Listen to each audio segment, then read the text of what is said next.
Alô, galerinha do canal Bionline, professor Marcos André. Fique ligado que hoje nós vamos fazer uma revisão especial para um dos maiores processos seletivos do Brasil, revisão FUVEST. Antes de acompanhar a nossa videoaula, dê um like, acompanhe nosso canal, divulgue nosso canal para que a gente possa assim ajudar muito mais alunos a fazer uma excelente prova de vestibular.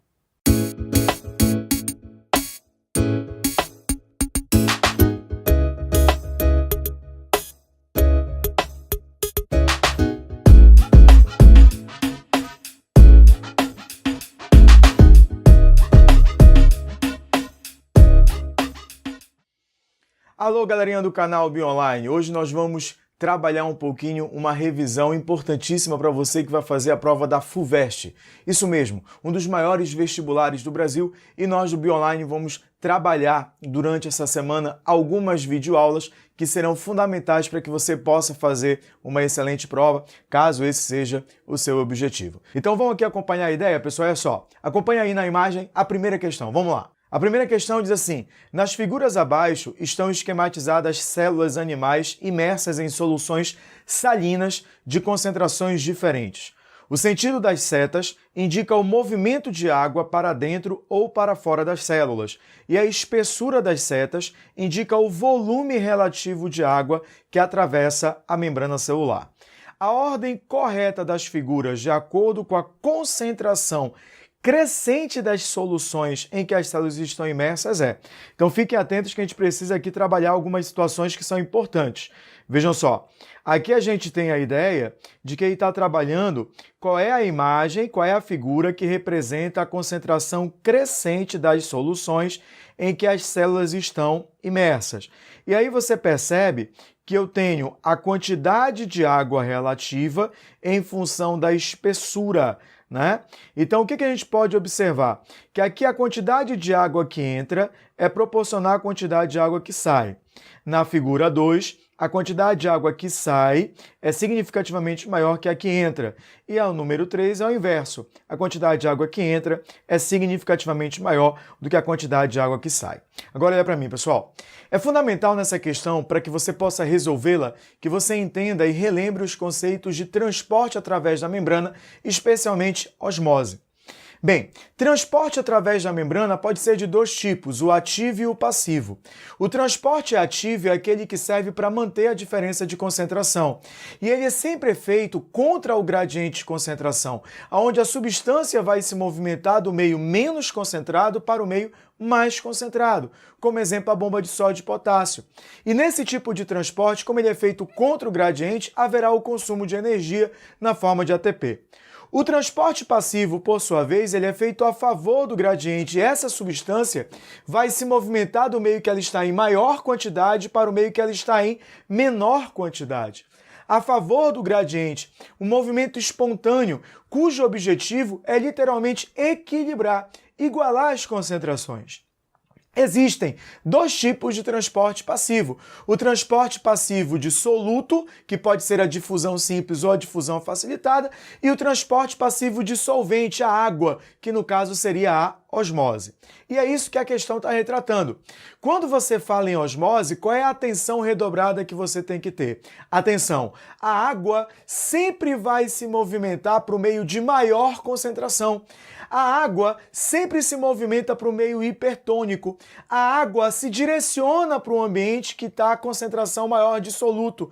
Sempre a água vai se movimentar do meio hipotônico, mais diluído, para o meio hipertônico, mais concentrado. Perceberam?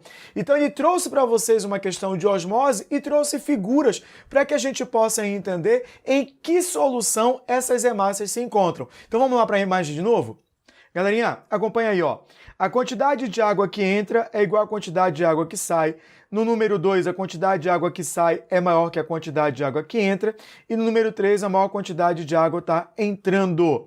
Então eu posso afirmar que no número 1, a solução ela é isotônica. Por que eu posso afirmar que ela é isotônica? Eu posso afirmar que ela é iso pelo fato de que a quantidade de água que entra ela é igual à quantidade de água que sai. Já o número 2, a quantidade de água que sai é maior do que entra. Portanto, o meio que essa célula se encontra é o meio hipertônico, é o meio mais concentrado. A célula está perdendo água. Já no número 3, há uma maior entrada de água. Então, a célula encontra-se no ambiente hipotônico e o seu citoplasma é mais concentrado que o ambiente. Mas o que ele está pedindo, pessoal? Vamos lá para a pergunta, acompanha aí, ó. Olha o que ele quer. A ordem correta das figuras de acordo com a concentração crescente das soluções. Ou seja, ele quer do menos concentrado para o mais concentrado. Portanto, quem é o menos concentrado? É a hipotônica. Então, eu tenho que ter primeiro o número 3.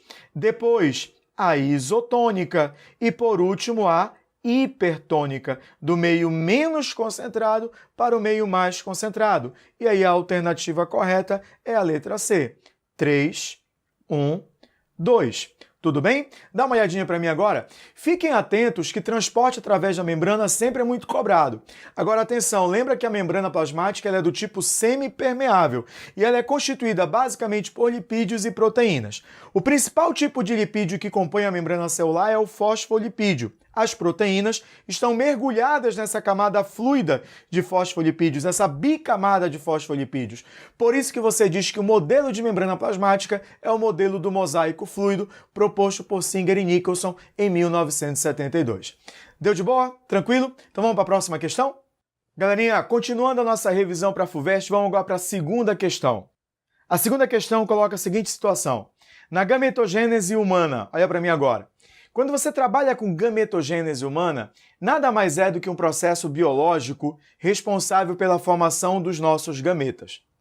A produção dos gametas, quer sejam os espermatozoides ou o óvulo, acontece nas gônadas masculina e feminina, respectivamente. No caso da gônada masculina, é o testículo, a feminina é o ovário. No caso da espermatogênese, ela tem de fato início a partir da puberdade. Nós, homens, vamos nascer com espermatogônias. E essas espermatogônias passarão a sofrer sucessivas divisões mitóticas em um processo chamado de multiplicação.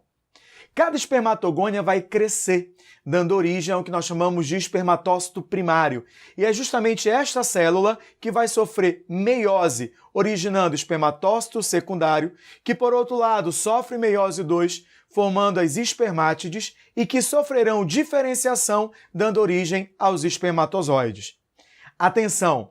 Quando eu tenho a formação do espermatócito primário, eu tenho uma fase de crescimento onde não há nenhum processo de divisão celular.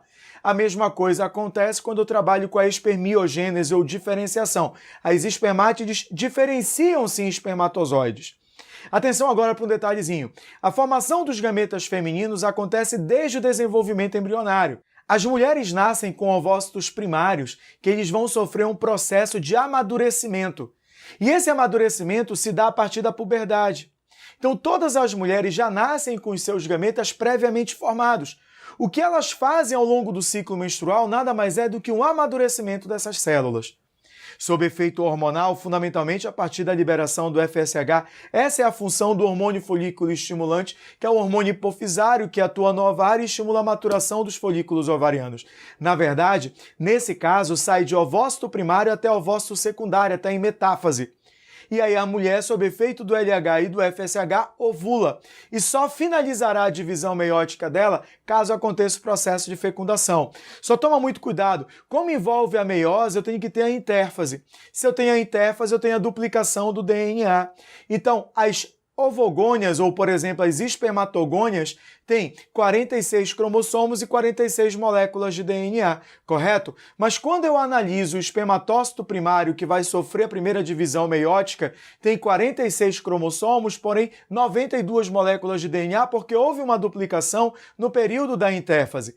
Só que quando eu trabalho com o espermatócito 2, ele tem 23 cromossomos, só que são 23 cromossomos duplicados, portanto, 46 moléculas de DNA.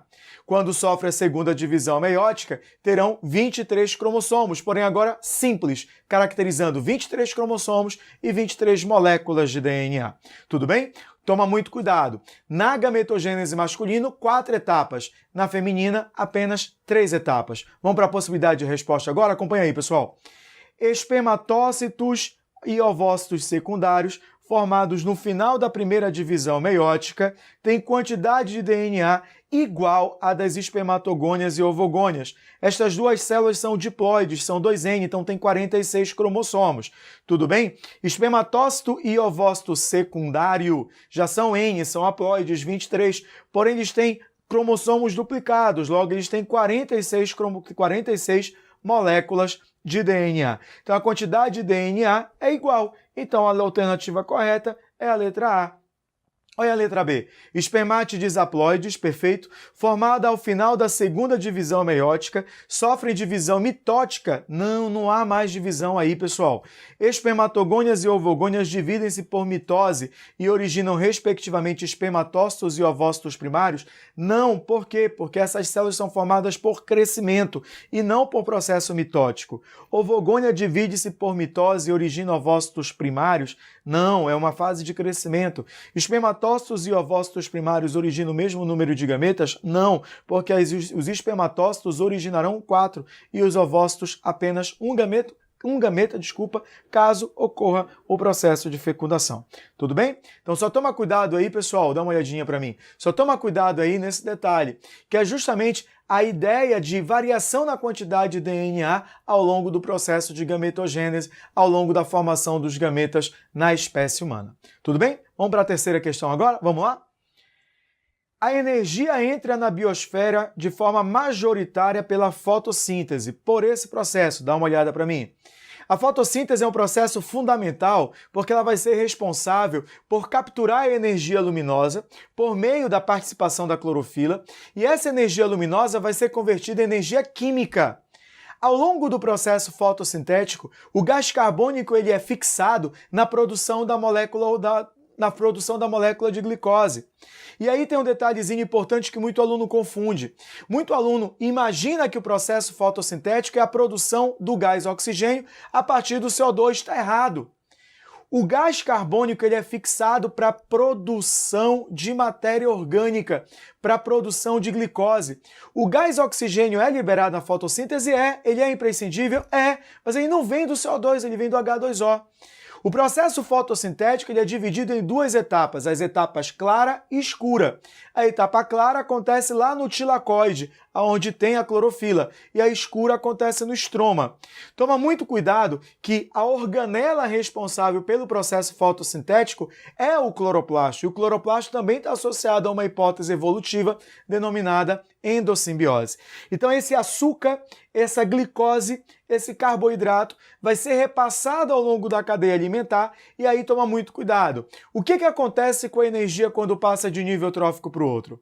O que acontece com a energia quando passa de nível trófico para o outro, pessoal? Ela vai diminuindo. Por isso que a gente diz que a energia ela é decrescente. Ela é unidirecional, porque ela sempre vai dos produtores para os consumidores. E ela é acíclica, porque parte da energia é cedida para o ambiente na forma de calor e não é reaproveitada. Fechou a ideia? As 3 características do fluxo de energia? Então vamos analisar agora a questão, vamos ver, observar o que tem de resposta? Olha a letra A. É produzido açúcar, que pode ser transformado em vários compostos orgânicos, armazenado como amido ou ainda utilizado na transferência de energia. Perfeito, pessoal. Tá aí o gabarito, letra A. É produzido açúcar que pode ser transformado em várias substâncias orgânicas unido a aminoácidos e armazenado como proteína? Não tem como. Carboidrato, você pode ter ali um polímero, como o amido, por exemplo, um glicogênio no animal, mas proteína é formado por outra unidade.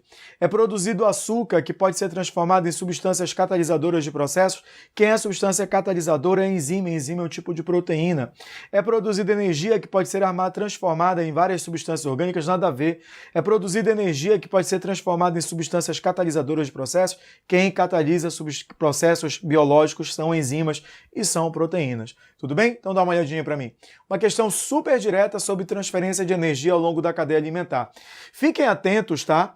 Que a FUVEST também às vezes traz em prova pirâmides ecológicas. E aí, nesse contexto, a pirâmide de energia nunca pode ser invertida. Sempre a base é maior do que os demais níveis tróficos, porque a energia vai diminuindo, correto? A pirâmide de número pode ser invertida? Pode, desde que tenha, por exemplo, uma relação parasitária. Tipo, 1000 graminhas servem de alimento para 10 bois que são parasitados, digamos, por 10.000 carrapatos. Olha aí a quantidade como ela se inverteu. Fechou? E no tipo de ecossistema de campo, toma muito cuidado, a biomassa também vai diminuindo. Porém, em um ecossistema aquático, a biomassa do produtor ela pode ser menor que a biomassa do consumidor primário, porque o fitoplâncton tem uma biomassa muito pequena comparada com o zooplâncton. Entretanto, embora haja essa menor biomassa no primeiro nível trófico comparado com o segundo, não gera nenhum tipo de desequilíbrio ambiental. Tudo bem? Fechamos aí essa questão? Vamos para a próxima questão agora, pessoal? Alô, galerinha, vamos para a próxima questão agora? Acompanha aí, ó. Num determinado lago, a quantidade dos organismos do fitoplâncton, ou seja, do produtor, é controlada por um crustáceo do gênero Artemia, presente no zooplâncton. Graças a esse equilíbrio, a água permanece transparente. Depois de um ano muito chuvoso, a salinidade do lago diminuiu, o que permitiu o crescimento do número de insetos do gênero Trichocoroxa, predadores de Artemia. A transparência da água do lago diminuiu. Considere as afirmações. Então dê uma olhadinha para mim. Galerinha, ele está colocando uma questão de cadeia alimentar. Ainda há pouco nós vimos uma questão que fazia referência a fluxo de energia, correto? E aí a energia é repassada aos demais níveis tróficos por meio dessa cadeia alimentar. Toda a cadeia alimentar começa pelo produtor, passa pelos consumidores e finaliza nos decompositores, correto? E a decomposição, que pode ser aeróbica ou anaeróbica, nada mais é do que a transformação da matéria orgânica nos seus elementos minerais. Agora, as relações ecológicas estabelecidas entre esses organismos garantem com que haja um equilíbrio, uma homeostase. E aí me acompanha. A partir do momento que eu tenho uma relação predatória, agora não esqueça, o predatismo é uma relação desarmônica, concorda comigo? Por quê? Porque para o predador é positivo, para a presa é negativo. Entretanto, embora haja esse prejuízo para a presa, é fundamental para o equilíbrio populacional. O predatismo ele é importante tanto para o controle populacional do predador como para o controle populacional da presa. Deu para compreender? E aí me acompanha, pessoal. Eu tenho o produtor, eu tenho o zooplâncton e eu tenho o predador do zooplâncton. Olha o que ele diz, dá uma olhada aí. Num determinado lago, a quantidade de organismos do fitoplâncton é controlada pelo Artemia.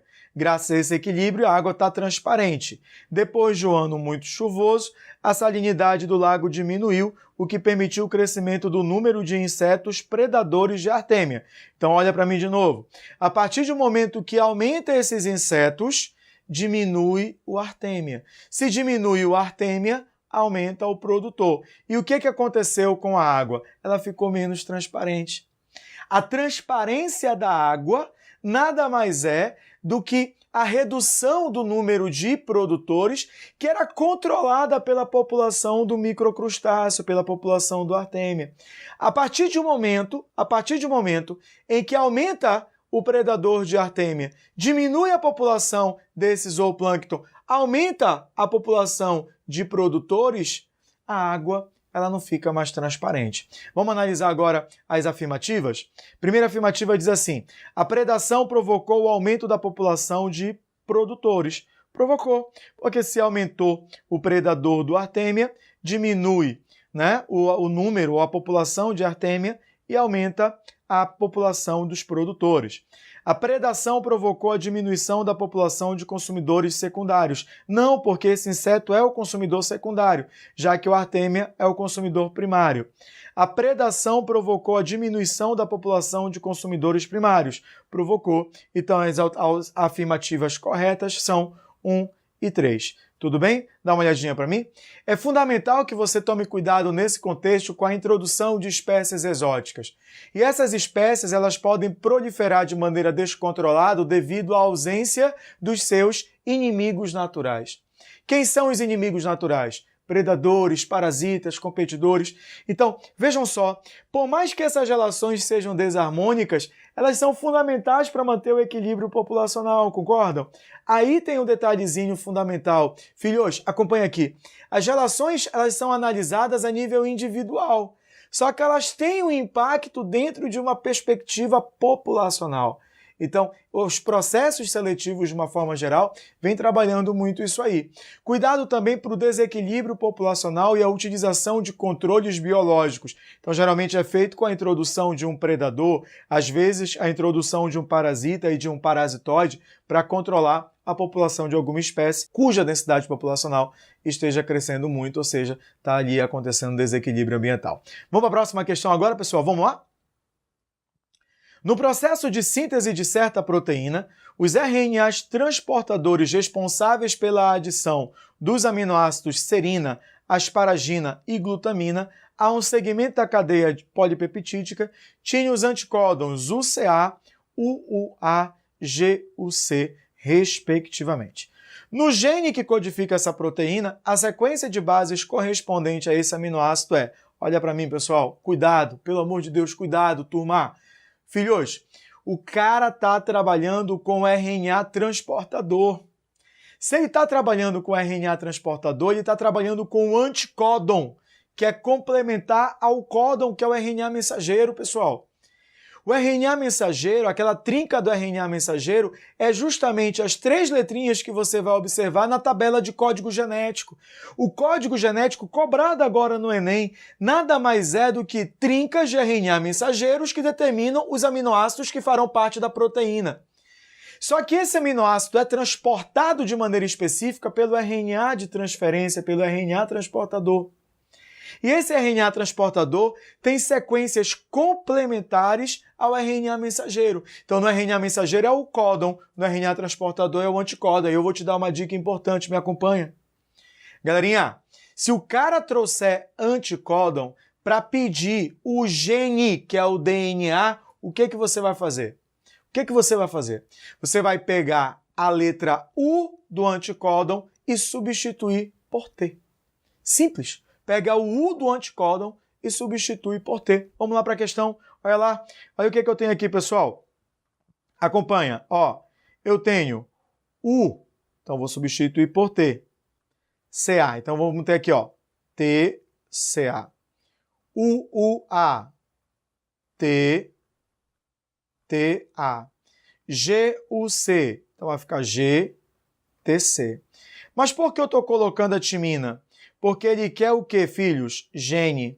E gene nada mais é do que o DNA.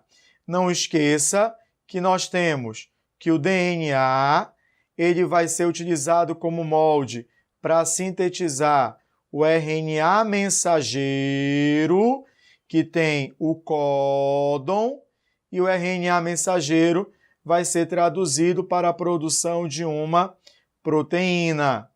Só que o RNA mensageiro, ele tem aqui, ó, um complementar, que é o RNA transportador, que vai ser justamente aquele que vai transportar os aminoácidos. E a sequência do RNA transportador, damos o nome de anticódon. E do RNA mensageiro, chamamos de códon. E o gabarito do item, ou gabarito da questão, é a letra D de dado. TCA, TTA, GTC.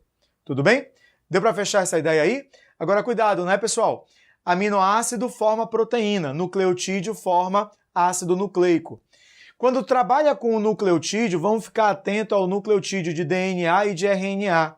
O nucleotídeo de DNA tem a pentose, que no caso é a desoxirribose, o radical fosfato e as bases púricas e pirimídicas, timina, citosina, guanina e adenina. A adenina é a guanina púrica, timina e citosina pirimídicas e a somatória delas é aproximadamente 100%. Tudo bem? Toma muito cuidado com esse detalhezinho que é importante. A molécula de DNA é bifilamental, o modelo da dupla hélice de James Watts e Francis Crick. Toma cuidado que uma extremidade do DNA é 5' e a outra extremidade é 3'. E a molécula de DNA ela é antiparalela. Enquanto um filamento corre no sentido 5'3", o outro corre no sentido 3'5". Cuidado também que o pareamento de bases nitrogenadas no DNA é feito AT com 2 pontes de hidrogênio, GC com 3 pontes de hidrogênio. Então, numa técnica de biologia molecular que você queira produzir múltiplas cópias de um gene, é necessário fazer a forquilha de replicação, correto? E essa bolha de replicação ela tem início justamente onde há um grande número de par AT, pelo fato de ser mais fácil de desnaturar, já que ele tem apenas 2 pontes de hidrogênio comparado com o GC. Não esqueçam que no RNA nós temos a ribose, ao invés da desoxirribose como pentose. Além disso, a base nitrogenada uracila. No processo de DNA para RNA, denominamos transcrição. E de RNA para proteína, tradução. Cuidado! A sequência de aminoácidos da proteína é a sua estrutura primária, que é determinada pela sequência de bases nitrogenadas do DNA. Só há alteração nessa estrutura primária se houver a mutação, que é a principal fonte de variabilidade genética. Vamos para a próxima questão? Certa planta apresenta variabilidade no formato e na espessura das folhas. Há indivíduos que possuem folhas largas e carnosas, outros folhas largas e finas. Existem também indivíduos que têm folhas estreitas e carnosas e outros com folhas estreitas e finas. Essas características são determinadas geneticamente. As variantes dos genes responsáveis pela variabilidade dessas características da folha originam-se por... Pessoal, muito fácil, muito fácil. Acompanha aqui, cara, olha só. Quando a gente faz referência às variantes dos genes. Filhos, olha para mim agora. Eu estou trabalhando com a molécula de DNA, correto? A molécula de DNA tem informação para que as características possam ser determinadas. É claro que a manifestação de um fenótipo depende da interação do gene com o fator ambiental. Não esqueça desse detalhezinho que é importante. E aí o que é que nós temos? Nós temos diversidade de características em plantas da mesma espécie. E essa diversidade de características é a variabilidade genética. Ainda há pouco, a questão anterior, eu falei qual é a principal causa dessa variabilidade genética. Quem gera essa variabilidade genética? São as mutações, são as alterações na sequência de bases nitrogenadas. Então, se há uma substituição de uma adenina por uma timina, se há uma substituição, por exemplo, de uma adenina por uma guanina, eu tenho, no caso, uma substituição de uma base púrica por uma pirimídica, denominada transversão, e no segundo caso eu tenho uma substituição de púrica por púrica, que é o que nós chamamos de transição. Essa substituição de bases, bem como a adição ou a perda de uma base nitrogenada, são as mutações gênicas. E essas mutações gênicas são fundamentais para originar a variabilidade genética, que é justamente isso que a questão aborda. Então vamos para as alternativas possíveis. Seleção natural é quem determina um ambiente literalmente para escolher as características mais favoráveis e não gera essa variabilidade genética. A recombinação gênica está associada à variabilidade genética, mas elas não criam variantes dos genes. A adaptação é a característica que o indivíduo tem, apresentando um determinado caráter de se adaptar, de sobreviver a uma dada condição ambiental. O isolamento geográfico é a barreira geográfica estabelecida entre duas populações, o que favorece de forma significativa a ocorrência do processo de especiação. Então, nesse caso, a resposta correta é mutação. Então, dá uma olhadinha para mim de novo.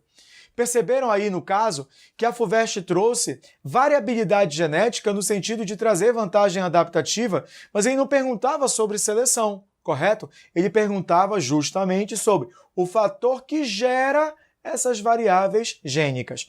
Não esqueçam que as mutações elas podem ser gênicas e podem ser cromossômicas. As mutações cromossômicas podem ser estruturais ou numéricas. E as numéricas podem ser euploidias ou aneuploidias. E cuidado com estas últimas, pelo fato de que nelas é que você encontra a trissomia, a monossomia, que pode ser a trissomia do 21, que é o indicativo da síndrome de Down, a monossomia do cromossomo X, que é a síndrome de Turner, a trissomia XXY, que é a síndrome de Klinefelter. Nestes casos, já são exemplos de mutações cromossômicas. Vamos para a próxima questão que a gente vai discutir agora? Acompanha aí, pessoal.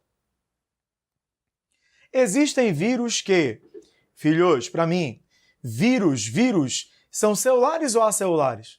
Isso mesmo, pessoal, acelulares, são destituídos de células. O que o vírus tem é um arcabouço, é um envoltório de natureza proteica, chamado de capsídeo, constituído por unidades denominadas capsômeros. Tudo bem, pessoal? E no interior desse capsídeo nós vamos ter o material genético do vírus, o ácido nucleico do vírus, que pode ser DNA, pode ser RNA, e segundo alguns pesquisadores, o citomegalovírus, por exemplo, pode apresentar os dois ácidos nucleicos. Agora, quando me refiro ao vírus de RNA, que pode ser de cadeia positiva, pode ser de cadeia negativa, e existe o retrovírus. E qual é a importância desse retrovírus? É que ele tem uma enzima fundamental chamada transcriptase reversa. E o que a transcriptase reversa faz? Pega o RNA viral, utiliza como molde para sintetizar uma molécula de DNA. E é justamente essa molécula de DNA que vai se incorporar ao genoma da célula hospedeira, determinando assim a doença, o desequilíbrio que os vírus podem causar nas células-alvo. Vamos dar uma observada aí nas possibilidades de respostas? Existem vírus que se reproduzem independentemente da célula? Não, porque todo vírus só vai se reproduzir dentro de uma célula-alvo. Tem genoma constituído de DNA e RNA? Não. Embora o citomegalovírus apresente os dois ácidos nucleicos, como sugerem os autores, a base molecular para a maioria deles ainda é o DNA. Então ele sintetiza, um vírus de DNA que sintetiza uma molécula de RNA ao longo da produção de novos vírus no interior da célula. Realizam respiração aeróbica? Não, porque eles não têm metabolismo próprio. Possuem citoplasma? Não, porque eles não têm célula. Então a alternativa correta seria a letra C de casa. Sintetizam DNA a partir de RNA e aí utiliza-se uma enzima chamada transcriptase reversa. Dá uma olhadinha para mim agora. Não esqueçam que os vírus não têm célula, não têm metabolismo próprio e só se reproduzem dentro de uma célula-alvo, o que faz com que nós venhamos a caracterizá-lo como sendo um parasita intracelular obrigatório. Segundo, como ele tem material genético, ele é capaz de sofrer mutação e, portanto, evolução. Terceiro, é justamente essa intensa capacidade de mutação que alguns vírus sofrem que dificulta o desenvolvimento de vacinas, como é o caso da vacina contra a dengue, como é o caso da vacina contra o HIV. Não esqueçam que a prevenção de muitas doenças virais é feita mediante as vacinas, que são formas de imunização ativa que estimula a produção de anticorpos que induzem a formação das células da memória imunológica. Então fiquem atentos a essas particularidades quando faz referência a vírus. Vamos para a próxima questão agora, pessoal? Galerinha, vamos dar continuidade à resolução de algumas questões da prova da FUVEST. Acompanhe essa aí. Considere a árvore filogenética abaixo. Essa árvore representa a simplificação de uma das hipóteses para as relações evolutivas entre os grupos a que pertencem os animais exemplificados. Nós temos ali basicamente cordados, né? Os retângulos correspondem a uma ou mais características que são compartilhadas pelos grupos representados acima de cada um deles na árvore e que não estão representados nos grupos abaixo dele. A presença de, vamos lá, o que ele quer? Notocorda, tubo nervoso dorsal, vértebras e de ovo amniótico corresponde respectivamente. Então vamos tomar cuidado com um detalhezinho, olha.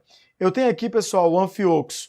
O anfioxo é um protocordado, tá? O anfioxo ele é classificado como cefalocordado, pelo fato de que ele tem a notocorda que vai persistir na fase adulta do animal, indo da cabeça à cauda, daí o nome cefalocordado. É um dos cordados mais analisados, estudados aí na embriologia. Tubarão. Tubarão é um peixe cartilaginoso. Sardinha é um peixe ósseo. O sapo corresponde a um anfíbio. O jacaré, um réptil. O urubu, a uma ave. Canguru e cavalo, a um mamífero. Agora vamos tomar cuidado com um detalhezinho que é importante nesse contexto. Acompanhe aqui o raciocínio. Eu tenho esse número 1 bem aqui. Perceba que todos os cordados têm esse número 1. Então olha para mim agora. A partir do momento que você percebe que o número 1 estará presente em todos os cordados, nas mais variadas classes, é fundamental que você analise que essa característica é compartilhada por todos. de tal maneira que provavelmente é uma característica básica dos cordados. Quais são as características dos cordados? O que todo cordado obrigatoriamente tem que ter e que define o grupo, né? Define o grupo. É que ele vem apresentar notocorda, pelo menos uma etapa da sua vida, pode ser inclusive numa fase larval, como acontece, por exemplo, com o outro protocordado, que é o urocordado, uma macídia, que só tem notocorda na cauda da larva.